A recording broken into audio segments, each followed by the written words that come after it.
But একই সাথে আরিয়ান ভাই একটা জিনিসের কথা হচ্ছে মেনশন করছিল, যেটা মক টেস্ট।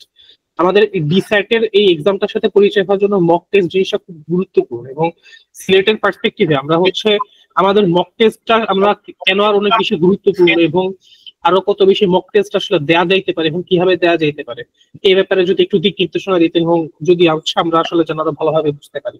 আচ্ছা, সো প্রুবুক ছাড়াও তোমার ধরো অনেকেই মক টেস্ট সেল করে স্যাটে, বা অনেক জায়গায় হয়তো তুমি কিনতে পারবা। বাট বিং ভেরি অনেস্ট, দুনিয়ার কোনো অর্গানাইজেশন নাই যে তোমাকে ব্লুবুকের স্ট্যান্ডার্ডের মক অফার করতে পারবে। বিকজ কলেজ বোর্ড যে কিভাবে মার্কিং করে এন্ড কলেজ বোর্ড যে কিভাবে কোয়েশ্চেন বানায়, এটা ওরা বাদে কেউই জানে না। সো ব্লুবুকের ব্লুবুকের স্ট্যান্ডার্ডেই কিন্তু মেইন এক্সামে কোয়েশ্চেন হয়। সো এই স্ট্যান্ডার্ডের কোয়েশ্চেনটা কোথাওই পাবো না, আনফর্চুনেটলি 6টা মকই পাবো। বাট এটা কিভাবে বেস্ট ইউটিলাইজ করা যায়?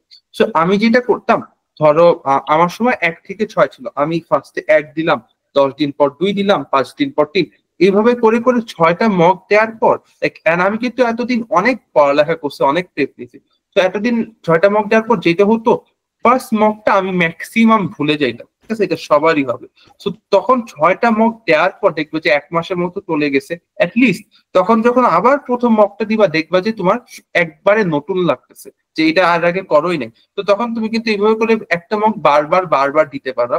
তাছাড়াও তোমার ব্লুবুকে পি স্যাট নামে একটা জিনিস আছে। পি স্যাটটা হচ্ছে তোমার স্যাটের মতোই আরেকটু ছোট, বা এটা আরেকটু ইজিয়ার। এটা তোমার ধরো ইউএস এর 9, 10, 11, 12 স্ট্যান্ডার্ডের পোলাপানদের কোয়েশ্চেন সেট। সো পিস্যাটেও তুমি 2টা পিস্যাট আছে। পিস্যাট যদিও ইজি, তারপরে প্র্যাকটিস করতে পারো। তাছাড়াও ধরো তোমার স্যাটে প্রত্যেকটা জিনিসের 2টা মডিউল থাকে, মডিউল 1, মডিউল 2। তুমি যদি ব্লুবুকে গিয়ে প্রথম মডিউলটা ফুল স্কিপ করো, হ্যাঁ, ইংলিশের জন্য নতুন একটা মডিউল পাবা, ম্যাথের জন্য নতুন একটা মডিউল পাবা। এইরকম জিনিস তুমি 6টা মকের ক্ষেত্রে করতে পারো।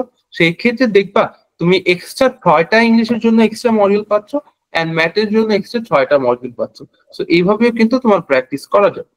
থ্যাংকস আরিয়ান ভাইকে যে এটা শেয়ার করার জন্য হচ্ছে আমরা মক টেস্টটা কিভাবে দিব, এবং এই মক টেস্টটা হচ্ছে অ্যাকচুয়ালি অ্যাবসলিউটলি নেসেসারি আমরা যদি হচ্ছে এক্সামে ভালো করতে চাই। সো দ্যাট ভাই খুবই ইম্পর্টেন্ট ভাবে তোমাদের অ্যাকচুয়ালি শোনা উচিত যে হচ্ছে আরিয়ান ভাই হচ্ছে কিভাবে বলতেছে যে মক স্ট্র্যাটেজি, মানে মক টেস্টের স্ট্র্যাটেজি বা হচ্ছে মক গুলা এক্সাম গুলো আমাদের কিভাবে দিতে হবে।